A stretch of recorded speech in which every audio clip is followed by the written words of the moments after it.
So when I've been doing my YC research, one of the things that they talk about all the time, and it's very easy to do, is get hung up on vanity metrics.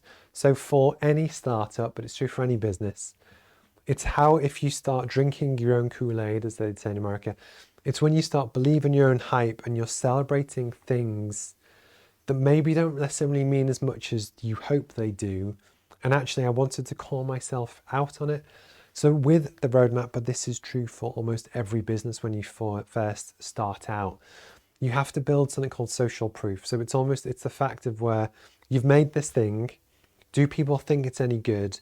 And actually, the more you can evidence that lots of people think it's good, it gives you more credibility. Then you can hopefully be seen as an authority or an expert on a topic, which therefore helps convince more people. You'll sell more, and it's that flywheel that gradually gets better and better and better. One of the things that I wanted to kind of call myself out on in some ways is that for the roadmap, we genuinely do have users in 47 different countries, which is mega cool. I love that stat. But what I need to acknowledge is that that's great for proving the concept of there is universal demand for business education and training. The Trustpilot reviews that we've had are brilliant for getting feedback, and I speak to a lot of different people. So I know the stuff is good, but the only metric that rarely matters, especially for investors, is revenue, net profit, and active users.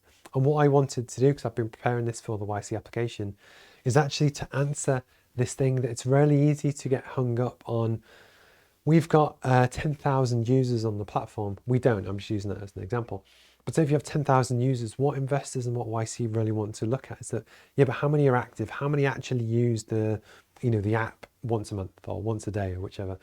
And that's a completely different metric, because on my phone, I probably have 70 different apps. I'd say 60 of them I haven't opened in months. And I reckon a fair chunk I probably only ever opened once.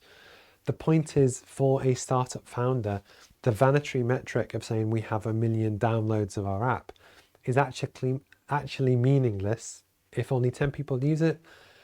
And it was something that I wanted to talk about, just because this is something that I want to do on the live stream, is that yes, when I do talk about how we have users in 47 countries, which is mega cool, and I love that, it doesn't matter.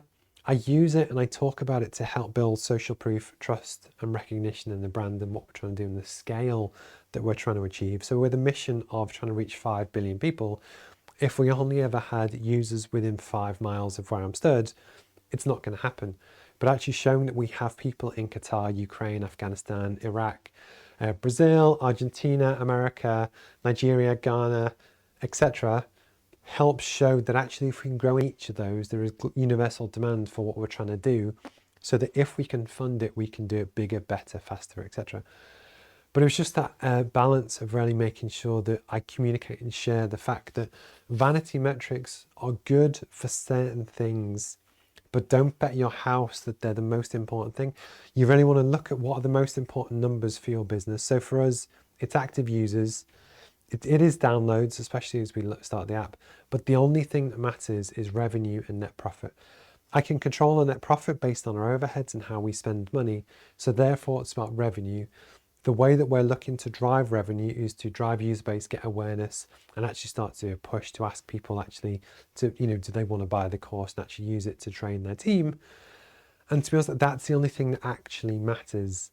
And I just wanted to kind of call myself out on this, but actually just share the knowledge that if you want to start or launch your own thing, always pay attention to what are the actual important metrics, the things that you should actually pay attention to. Focus on those. And also when you eventually do pitch to investors or whoever, you don't look stupid, because actually if I went into those meetings thinking I was great and they just ripped me apart because actually revenue is still rubbish, it doesn't put you in a great position. Whereas actually, if you know the weak points of your application, if you know the weak points of your business, actually it often helps to almost call yourself out and work on them, because at least it gives the investor confidence that you know what you do and you know what you need to focus on. And then actually it's your job to just make change and make improvement in that area. And it was just something I wanted to talk about.